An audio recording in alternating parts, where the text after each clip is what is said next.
व्यापार में होंगे सफल। कारोबार शुरू करने से पहले देख लें इन रेखाओं को।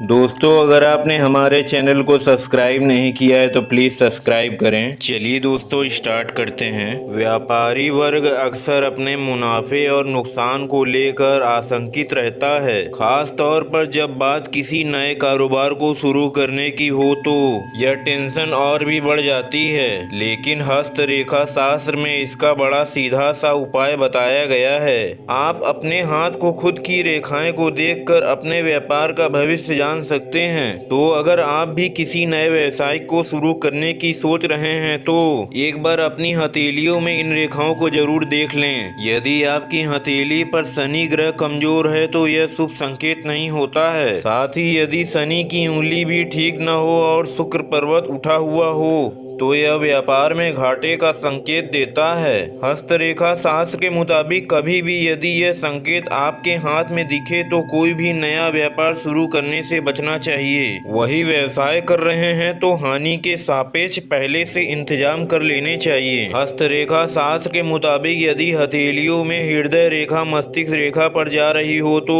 यह व्यवसाय के लिए अच्छा संकेत नहीं होता है।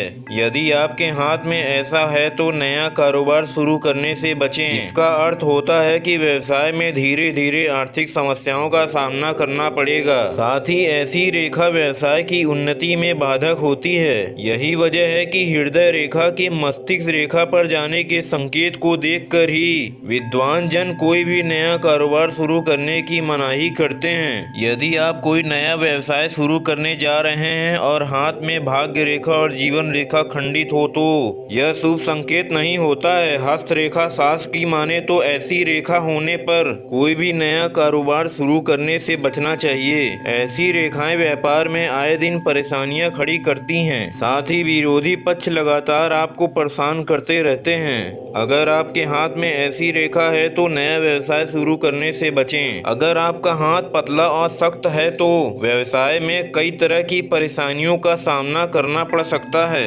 हस्तरेखा शास्त्र के मुताबिक यह अच्छा संकेत नहीं होता है। इसका अर्थ है कि व्यक्ति व्यापार में किसी भी विरोधी पक्ष की नजर है और वह लगातार नुकसान पहुंचाने के प्रयास करता ही रहेगा। इससे सामने वाली की कार्य क्षमता भी प्रभावित होगी और व्यापार में लगातार नुकसान होने की भी संभावनाएं बढ़ जाती हैं। हस्तरेखा शास्त्र के मुताबिक यदि किसी व्यक्ति का हाथ भारी हो और भाग्य रेखा लहरदार हो तो यह शुभ संकेत नहीं होता है। इसका अर्थ होता है कि व्यक्ति विशेष के व्यापार में किसी की कुदृष्टि है। इसके चलते आप अपना व्यवसाय बेहतर तरीके से नहीं चला पाएंगे। कहा जाता है कि ऐसी रेखा वाले व्यक्ति तमाम प्रयास करने के बावजूद भी व्यापार की आर्थिक गति नहीं दे पाएंगे। अगर ऐसी रेखाएं हाथ में हो तो नया व्यवसाय शुरू करने से बचना चाहिए। साथ ही व्यवसाय कर रहे आर्थिक नुकसान से बचने के लिए नए रास्ते जरूर तलाश कर लेने चाहिए। तो दोस्तों, आपको हमारा वीडियो कैसा लगा प्लीज लाइक करें, कमेंट करें और सब्सक्राइब करें। मिलते हैं नेक्स्ट वीडियो में। महादेव।